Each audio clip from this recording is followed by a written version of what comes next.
Shalom. Mari kita mulai ibadah kita pada sore hari ini. Mari kita satu hati dalam doa. Haleluya. Terima kasih Tuhan. Kami mengucap syukur buat sepanjang hari ini Bapa. Kau telah menyertai kami Tuhan. Terima kasih buat hari yang luar biasa ini ya Bapa. Kami boleh ada di tempat ini itu hanya karena kebaikan-Mu saja. Terima kasih Yesus. Kami mau menyembah-Mu, kami mau memuji-Mu, memberikan yang terbaik dari apa yang kami punya hanya bagi Engkau Yesus. Tutup pupusku ruangan ini dengan kuat kuasa dalam-Mu ya Bapa. Tak satu pun yang jahat yang mengganggu ibadah kami pada sore hari ini. Terpujilah nama-Mu Bapa. Dan dalam nama Tuhan Yesus kami sudah berdoa. Haleluya.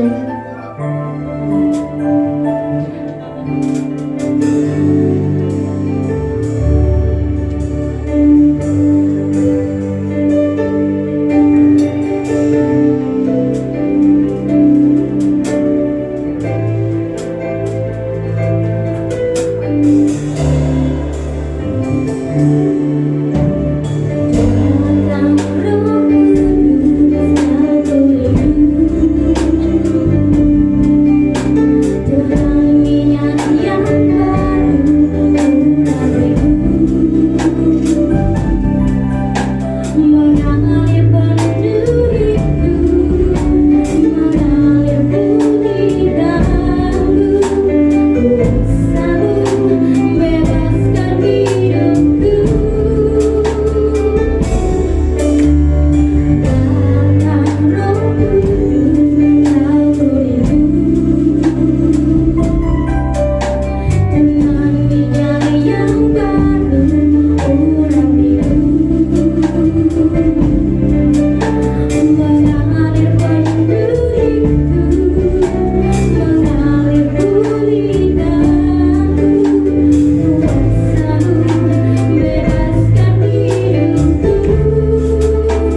Tuhan Yesus baik, amin. Mari bersama berikan mengatakan Tuhan Yesus baik.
Tidak ada yang seperti Engkau yang begitu luar biasa, baik dan penuh kasih bagi setiap kami. Terima kasih Tuhan, kami sudah menyanyi, memuji, memuliakan nama-Mu.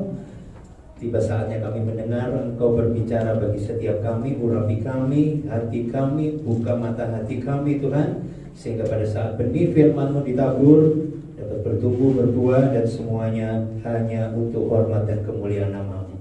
Terima kasih Tuhan, terima kasih tutup bungkus hamba-Mu Tuhan dengan kuat kuasa-Mu, mulut, bibir, lidah hamba-Mu, sehingga apapun yang hamba-Mu sampaikan semua berasal daripada-Mu.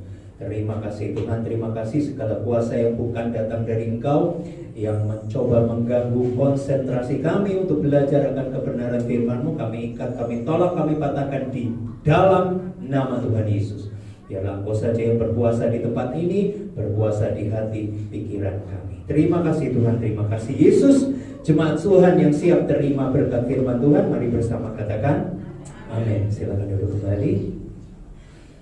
Kita buka Alkitab kita di dalam 2 Timotius 3 ayat 16. 2 Timotius 3 ayat 16. Haleluya. Kita akan belajar sama-sama. Ya, semua sudah dapat?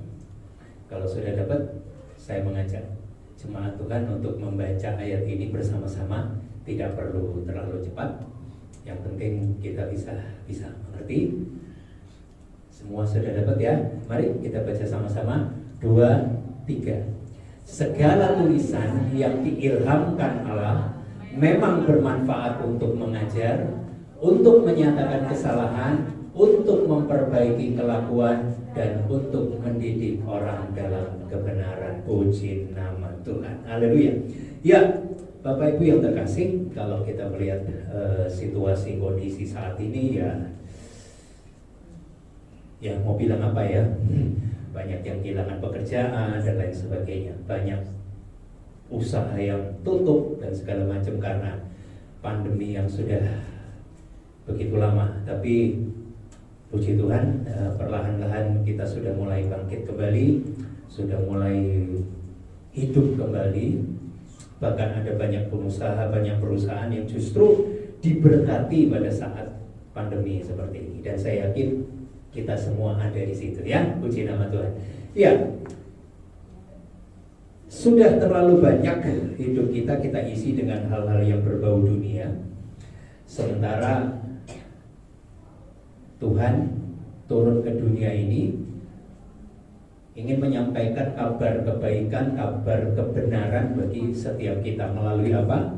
Melalui firman Tuhan. Coba kita baca dalam Yohanes 1 ayat 1. Yohanes 1 ayat 1. Ini perlu dasarnya dulu kita mengerti. Pada mulanya adalah firman, firman itu bersama-sama dengan Allah, dan firman itu adalah Allah. Berarti firman Tuhan ini adalah Allah sendiri. Jadi kalau kita menuruti apa kata firman Tuhan, berarti kita menuruti perkataan Tuhan, kita menuruti Allah sendiri. Dan kita akan belajar satu-satu dari 2 Timotius 3 ayat 16. Tolong dikembalikan ke 2 Timotius 3 ayat 16. Biarkan di situ terus nanti. Ya, segala tulisan yang diilhamkan Allah memang bermanfaat. Catat baik, yang pertama untuk mengajar. Ya, Roma 10 ayat 9. Roma ada banyak ayat yang kita baca. Roma 10 ayat 9. Iya. Sebab jika kamu mengaku dengan mulutmu bahwa Yesus adalah Tuhan dan percaya dalam hatimu bahwa Allah telah membangkitkan Dia dari antara orang mati, maka kamu akan diselamatkan. Salah satu bentuk pengajaran yang Tuhan sampaikan kepada kita adalah bahwa Yesus itu Tuhan. Dan jika kamu percaya dalam hatimu bahwa Dia telah membangkitkan, bahwa Allah telah membangkitkan Dia dari orang mati, dari antara orang mati, maka kamu akan diselamatkan.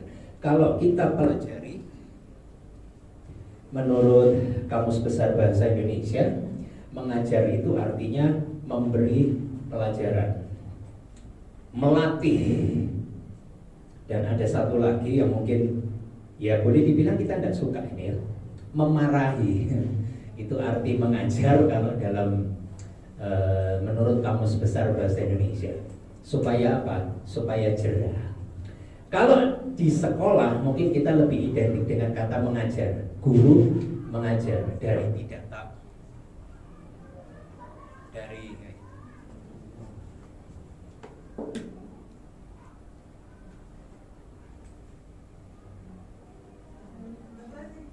Dari tidak tahu menjadi tahu. Ya, nanti kita juga akan nanti ada bagian mendidik ya. Ini hampir sama. Mengajar adalah memberi pengajaran yang benar sampai menghasilkan perubahan. Begitu banyak gereja hari-hari ini yang mengadakan semacam kegiatan yang peminatnya cukup banyak, yaitu program Ayo Baca Alkitab. Ya, itu penting sekali buat kita. Kenapa? Karena itu mengajar buat kita. Ada banyak yang kita tidak tahu tentang firman. Ada banyak rahasia firman Tuhan yang kita tidak tahu tentang firman. Ada berapa banyak orang yang begitu baca firman Tuhan, tidak mengerti, kemudian mereka langsung berhenti. Ya, jangan berhenti Bapak Ibu. Tetap baca, ngerti, tidak ngerti, baca saja. Nah, ini parahnya ada orang yang menjadikan Alkitab firman Tuhan itu sebagai tools kalau tidak bisa tidur. Jadi kalau tidak bisa tidur baca Alkitab, apalagi kalau sudah ketemu apa itu ya? A memperanakan B, B memperanakan C, C itu sudah. Kalau boleh dilewati, nah, jujur saja saya dulu kalau baca Alkitab tiba di bagian ini, mesbah keluarga, boleh dilewati tidak? Ya, kenapa? Pasti boring kalau baca.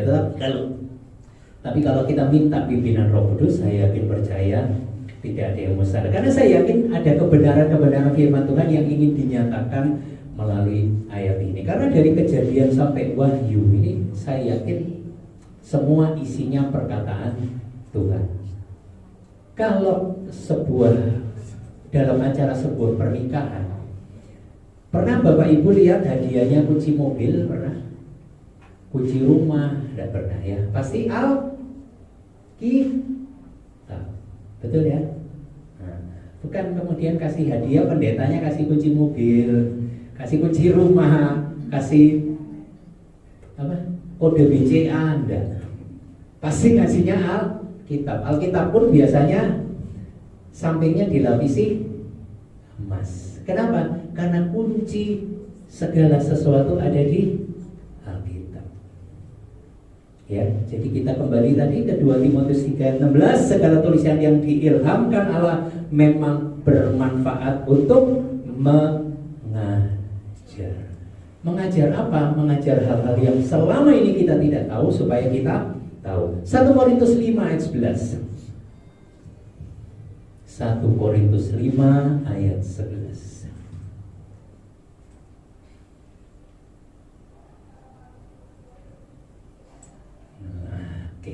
Tetapi yang kutuliskan kepada kamu ialah supaya kamu jangan bergaul dengan orang yang sekalipun menyebut dirinya saudara adalah orang cabul, kikir, penyembah berhala, pemfitnah, pemabuk atau penipu, dan orang-orang yang demikian janganlah kamu sekali-kali makan bersama-sama.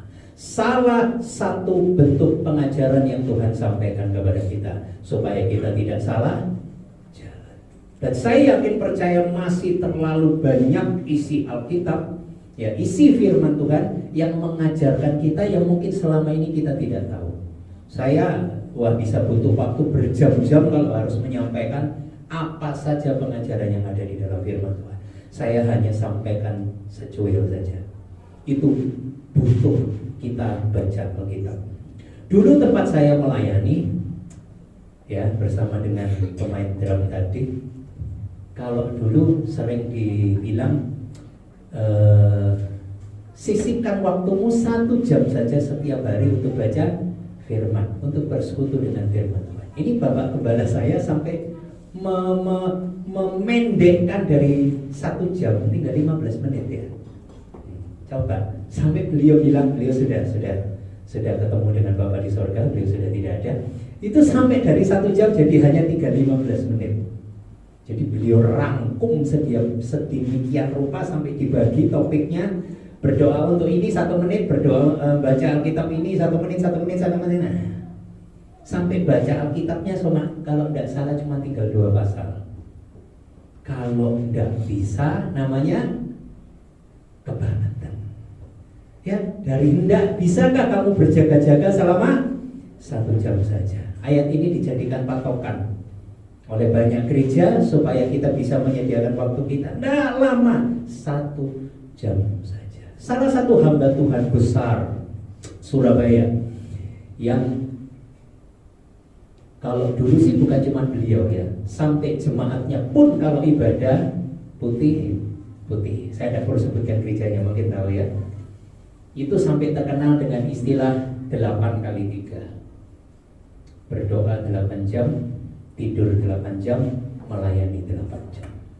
Kuat doa 8 jam? Beliau kuat, Bapak Ibu. Pada saat beliau meninggal, banyak saksi yang melihat ada malaikat Tuhan yang jemput dia. Amazing. Ya, jadi ayo kita mulai rajin buka firman Tuhan. Jangan cuma dijadikan ganjel kepala, Bapak Ibu. Saya dulu waktu kecil jujur penakut banget.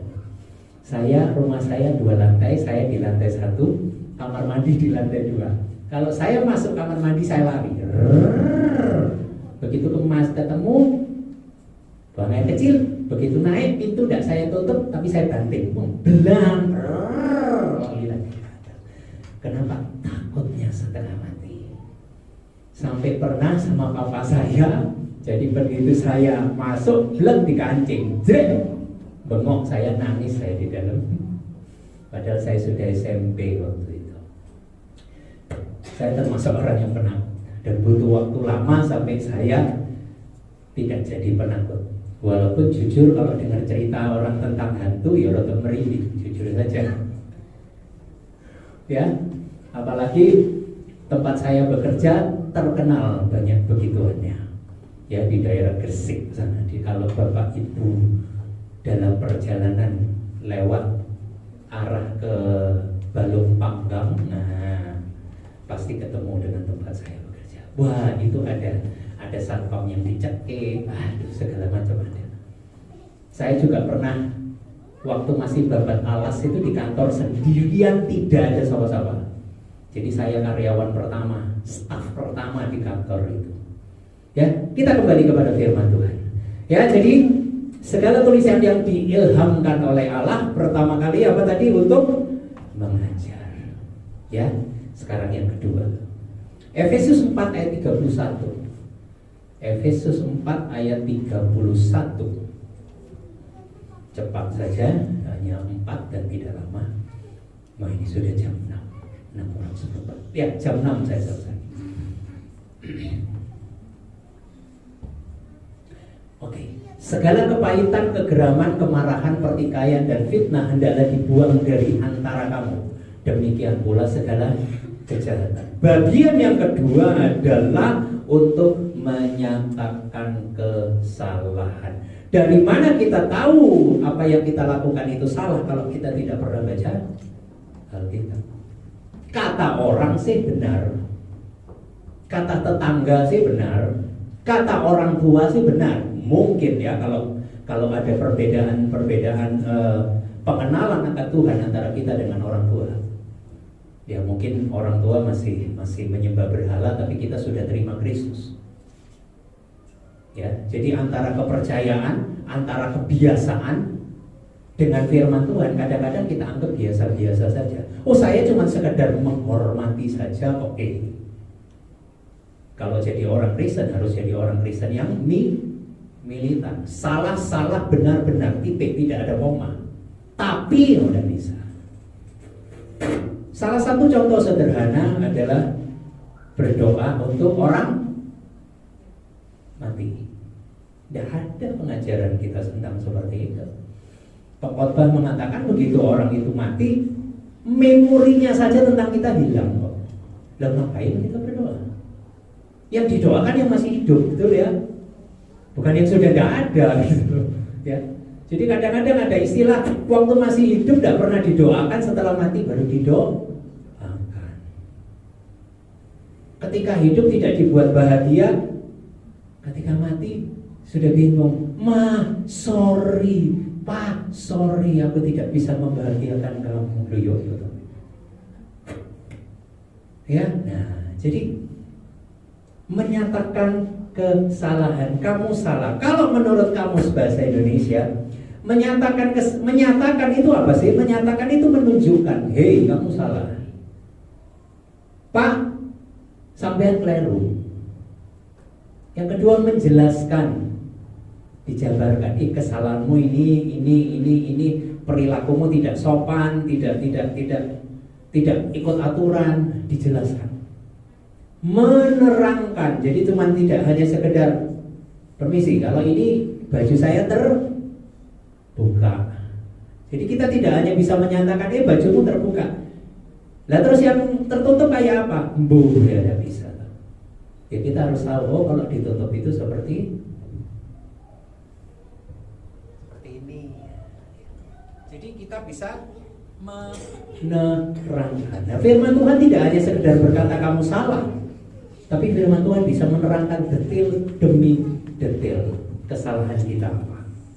Kepahitan, kegeraman, kemarahan, pertikaian, fitnah hendaklah dibuang dari antara kamu. Selama ini mungkin kita tidak tahu, dan saya yakin masih banyak lagi. Dan yang keempat, memperlihatkan. Nah, memperlihatkan seperti yang saya tunjukkan tadi, antara kancing terbuka dengan kancing tertutup. Banyak di antara kita bisa berkata itu salah, tapi ketika ditanya yang benar seperti apa, bingung. Ya, kita puji Tuhan kita punya firman. Ya, khususnya para orang tua di sini, ya. Boleh saya katakan generasi sekarang ini generasi yang boleh dibilang lebih baik, lebih enak dari zaman saya. Kalau zaman saya, ketika orang tua mengatakan tidak boleh, jangan coba tanya kenapa tidak boleh, bukan dijawab, digampar ya. Ada di sini yang umurnya selevel saya, 50-an. Nah, betul ya. Zaman gampar. Jadi kalau orang tua bilang tidak boleh, ya diem. Sekarang tidak bisa, betul ya? Zaman sekarang begitu bilang tidak boleh, apa oma? Terkesan nantang, tapi ya beda zaman sudah.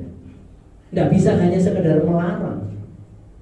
Kita harus bisa menjelaskan kenapa mama larang kamu begini, kenapa papa larang kamu begini. Zaman dulu, opo pak telak. Sudah diam, mewek, lari masuk kamar. Ya, saya sama, saya sampai diuber sama sabuk, sama pengalaman. Ya kalau sabuknya sabuk, mukulnya bukan pakai sabuk, ya hanya pakai besinya ya. Ngomong bapak ibu sakit. Syukur sekarang ada di sini yang punya anak terus anaknya tanya, Ma, kenapa tidak boleh? Pelak, saya yakin tidak ada. Sorry, maaf ya, saya ex guru, ya. Saya juga pernah jadi murid. Begitu saya nakal, pengalaman saya ketika duduk di kursi, guru ngajar saya tidak perlu ngono. Kira-kira dilempar apa? Kapur, betul. Masuk mata loh, sampai merah ini. Dilempar kapur. Sekarang ada guru berani lempar kapur. Gurunya Bapak Ibu. Betul? Nah, syukur kita punya firman Tuhan. Ya, Tuhan Yesus tidak perlu lempar kapur sama kita. Ya, dia cuma ngomong. Ya, kamu salah, dan kamu salah. Kalau Tuhan sudah bilang salah, minta ampun, bertobat. Amin. Ya, gampang. Nurut firman itu gampang. Ya, jadi saya ulangi. Yang pertama mengajar, yang kedua menyatakan kesalahan. Coba kita buka Yesaya 49 ayat 3. Haleluya. Tinggal 10 menit. Yesaya 49 ayat 3 itu. Ia berfirman kepadaku, engkau adalah hambaku Israel, dan olehmu aku menyatakan keagunganku. Tuhan ingin menyampaikan kepada kita. Ya, mari, yuk kita belajar. Jadi ketika firman Tuhan ngomong, kemudian kita mulai, oh ya aku salah. Langsung terima, tidak perlu ngomel, tidak perlu menggerak. Seperti Daud. Ya, ketika Daud melakukan kesalahan, dia ditegur, dia tidak berundel. Dia tidak bilang, lu itu salahnya istri Uria, kok mandi di tempat terbuka. Enggak. Ya, iseng-iseng Daud ngintip lu, terus jatuh dalam dosa. Dia langsung ditegur. Apa dia bilang? Dia langsung minta ampun. Dia ngaku salah. Ya, jadi kalau kita ditegur oleh firman Tuhan, ojo berundel. Nggak bisa gitu Tuhan. Lu nggak tahu kondisi gua, waduh. Ya, yuk, ya. Ketika firman Tuhan menyatakan kesalahan buat kita, akui dan bertobat. Next, yang ketiga. Apa tadi? Yang ketiga adalah untuk memperbaiki kelakuan. Ya, kelakuan yang buruk, kelakuan yang gak beres. Nah, itu diperbaiki. Memperbaiki itu apa sih? Membetulkan. Jadi kalau ada sepeda motor rusak, itu dibetulkan. Ada kursi murnya lepas, bengkong, dibetulkan. Arti yang lain adalah menjadikan lebih baik. Nah, kalau menjadikan lebih baik itu ada proses, dibor, digergaji dan segala macam. Nah, ini mulai proses yang ya, ini mulai agak sakit karena istilahnya memperbaiki. Ya, sama seperti kalau kita jatuh kemudian dibawa ke tukang pijat, dipijat sakit deh. Pernah sini yang ke mana? Yang terkenal itu apa kalau betul-betul kan tulang sangkal putus, itu sakit tuh. Ditarik, dipijat. Nah, saya dulu pernah pegel-pegel. Dipijat itu kan seharusnya enak ya. Begitu saya dipijat, biru semua, malah sakit semua. Oh, orangnya gede besar gitu ya. Waduh, kalau mijet saya tidak sampai teriak-teriak, bukan mijet namanya. Wah, kalau mijet minta ampun, bukannya enak malah biru semua, tangan saya biru, kaki saya biru, geger saya biru. Itu tidak ada yang apa ya istilahnya, tidak ada yang patah, tidak ada yang apa. Bayangkan kalau ada yang gak beres. Ya, memperbaiki kelakuan. Efesus 4 ayat 32. Ya. Efesus 4 ayat 32. Tetapi hendaklah kamu ramah seorang terhadap yang lain, penuh kasih mesra dan saling mengampuni sebagaimana Allah di dalam Kristus telah mengampuni kamu. Jadi ada hidup kita yang perlu diperbaiki. Apa itu? Yang biasanya pemarah, ayo kita mulai ramah, ya. Seorang terhadap yang lain, penuh kasih mesra dan saling mengampuni. Ada kelakuan-kelakuan kita yang perlu dirubah. Saya ini waktu kecil nakalnya setengah mati, dan saya harus jujur, ya apalagi ya, memang itu proses dari Tuhan. Satu-satunya keluarga, mulai dari saya ini kalau boleh dibilang made in Petra, mulai dari nomor 1, nomor 2, nomor 3, nomor 4 saya paling kecil, dari TK, SD, SMP, kecuali SMA baru merotol kemana-mana. Ya, ada yang Santa Maria. Oh ya, Santa Maria semua, 1, 2, 3. Kenapa saya tidak masuk Santa Maria? Karena saya jadi saya tidak terima. Karena waktu itu masih pakai tes. Jadi masih pakai tes. Tidak pakai langsung belum gitu mas. Saya tidak keterima di Santa Maria, malah saya masuk ke tetangganya yang seragamnya biru. Kalau cewek pakai rompi, warnanya biru. Saint Louis. Ya, saya masuk situ. Saya mengibaratkan apa? Sudah jatuh ketimpa tangga. Kenapa? Sama susahnya soalnya. Ya saking nakalnya saja. Jangan ditiru ya, jangan ditiru di sini yang masih umur SMA, jangan ditiru. Jujur, saya habis-habisan di situ. Waduh. rusak. Sampai akhirnya saya terpaksa, begitu saya lihat terima rapot, waduh saya langsung duh. Kira-kira apa? Nggak naik, betul. Tahu? Tambah ya. Tahu apa yang saya lakukan itu? Waduh, sudah. Itu kenakalan saya yang paling luar biasa. Itu kan ada cawu 1, cawu 2, cawu 3 ya pada saat. Aduh, malu saya. Rapot saya robek loh. Terus halaman cawu 2 itu saya tempel, saya lem supaya tulisan naik kelasnya tidak kelihatan. Tuh ketawa tuh. Waduh, jadi mama saya datang ke sekolah, kepala sekolahnya bilang, anak ibu sebetulnya kalau nego bisa kita naikkan, ngapain harus pakai dirobek? Akhirnya yang tidak ada pilihan, saya ke luar. Papa saya ngomong, Dani, it's over, tidak usah sekolah. Nangis gerung-gerung saya. Wah, gerung-gerung saya di rumah. Papa, Dani masih mau sekolah. Dah, kamu bikin malu Papa. Kelanjutannya apa kira-kira setelah ngomong gitu? Pelak, tambah gerung-gerung kan. Zaman sekarang mungkin mikir ya orang tua tampar anak, tapi zaman dulu, sampai biru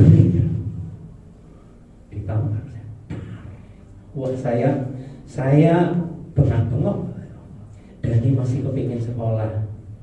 Saya sampai nangis-nangis di depan pintu kamar bapak saya. Dani mau sekolah, Dani mau sekolah, Dani mau sekolah. Tolong Pak, Dani mau sekolah. Nah selama ini jujur papa saya paling baik ya dibanding mama, karena orang lain ya saya masih ingat itu agak keluar sedikit kalau ditanyai di kelas. Ayo di sini siapa anak-anak yang sayang mama? Semua angkat tangan. Saya enggak. Saya tipe orang sayang papa. Aneh ya, laki itu biasanya jatuhnya ke mama. Betul ya? Kalau perempuan jatuhnya ke papa. Seperti anak saya Laura. Itu lebih dekat ke bapaknya daripada ke mamanya. Ada apa-apa, Dedi jarang, mami itu jarang, kecuali ke pepet. Tapi kebanyakan jatuhnya ke papa. Saya laki tapi jatuh ke papa. Kenapa? Karena setiap saya minta apa-apa pasti dikasih. Dan itu yang mungkin membuat saya akhirnya jadi nakal, jadi tidak karuan. Papa saya ngomong kamu tidak usah sekolah, tapi beliau mikir. Beliau telepon sana sini teman-temannya. Akhirnya saya dibuang sih ya. Akhirnya saya ditaruh di sebuah sekolah berasrama. Kalau bapak ibu dari Surabaya tidak lewat tol, lewat Purwodadi, Kelawang di sebelah kanan, pasti bapak ibu ketemu sekolah saya. Sebelumnya sekolah Buddha, atau sekolah Buddhanya masih tutup, masih buka. Sekolah Advent Purwodadi itu dibilang sekolahnya anak nakal, dan memang betul isinya monster-monster di zaman saya. Asrama itu yang nakal, bukan yang cowok ya, yang cewek ya.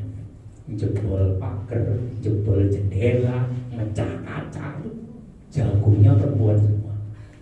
Di sekolah itu didominasi tiga suku, Manado, Batak, Ambon, nah baru nomor 3 yang lain. Sudah 3 ini penguasanya. Yang nomor 1 sih Sumatera Utara. Wah, dari guru-gurunya mulai dari Utagalu, Panggabean, Siringo-ringo, segala macam sudah isinya itu semua. Sampai hari ini memang sekolah ini lebih identik dengan orang Medan. Ya, kita kembali ke firman Tuhan. Sampai akhirnya saya harus dibuang ke sana. Puji Tuhan. Kalau orang tua saya tidak buang ke sana, ya mungkin saya tidak bisa berdiri di sini. Jadi ya sebelum kita mengalami hal seperti itu, ya nurut firman Tuhan. Ketika Tuhan ingin hidup kita baik, berarti kita siap diperbaiki, diudik-udik, ya, yes, pokoknya diudik-udik lah, supaya kita jadi pribadi yang lebih baik. Nomor 4, Aswan.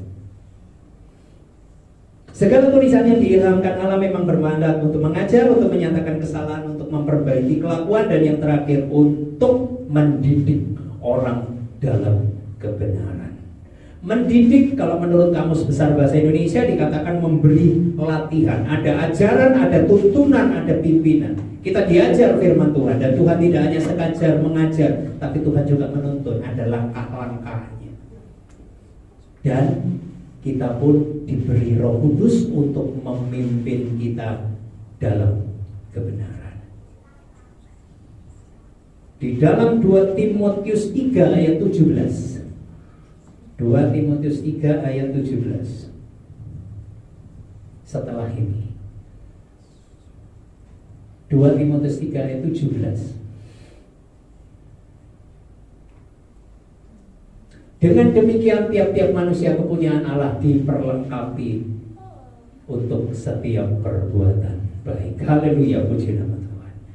Mendidik menurut Alkitab diambil dari kata bahasa Yunani paideia, yang artinya pelatihan, pendidikan, pengajaran, dan pendisiplinan.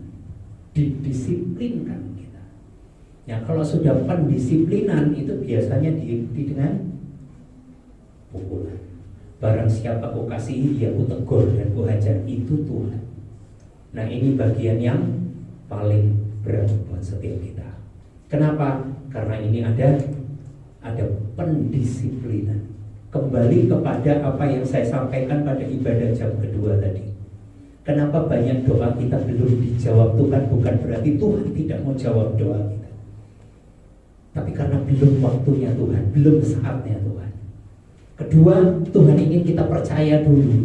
Jangan ngejar doanya dulu, jangan ngejar jawaban doanya dulu, tapi supaya kita percaya.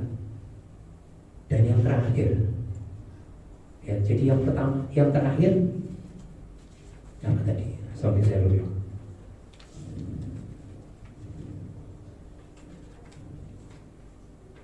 Ya, Tuhan ingin supaya karakter kita diubah terlebih dahulu. Untuk apa kita terima pertolongan Tuhan, kita terima jawaban Tuhan, tapi kita tetap hidup di hidup yang lama. Jadi ketika Tuhan jawab doa kita, kita sudah berubah. Kita sudah menjadi manusia baru. Nah, inilah masuk dalam kategori didikan Tuhan. Biasa kita doa sekali langsung dapat. Kali ini tidak. Kita harus makan waktu berbulan-bulan, bertahun-tahun baru dijawab Tuhan. Sekali lagi, firman Tuhan mengajar banyak hal bagi setiap kita. Kembali ke ayat 16, tolong LCD. Ya, kembali ke ayat 16. Pegang baik-baik firman Tuhan ini. Tuhan membuat firman Allah ini tidak sekedar untuk dibaca saja, setelah itu selesai, tidak. Pemain musik bisa maju ke depan. Saya minta kunci C. Segala tulisan yang diilhamkan Allah memang bermanfaat untuk mengajar, untuk menyatakan kesalahan, untuk memperbaiki kelakuan, dan untuk mendidik orang dalam kebenaran. Ayat yang terakhir, Bapak Ibu, kita buka Efesus 2 ayat 10. Efesus 2 ayat 10.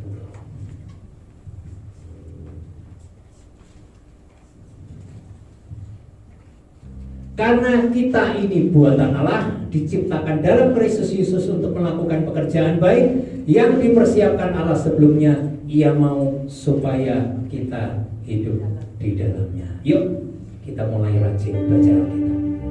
Karena ini adalah Allah sendiri. Ini bukan buku sembarang buku.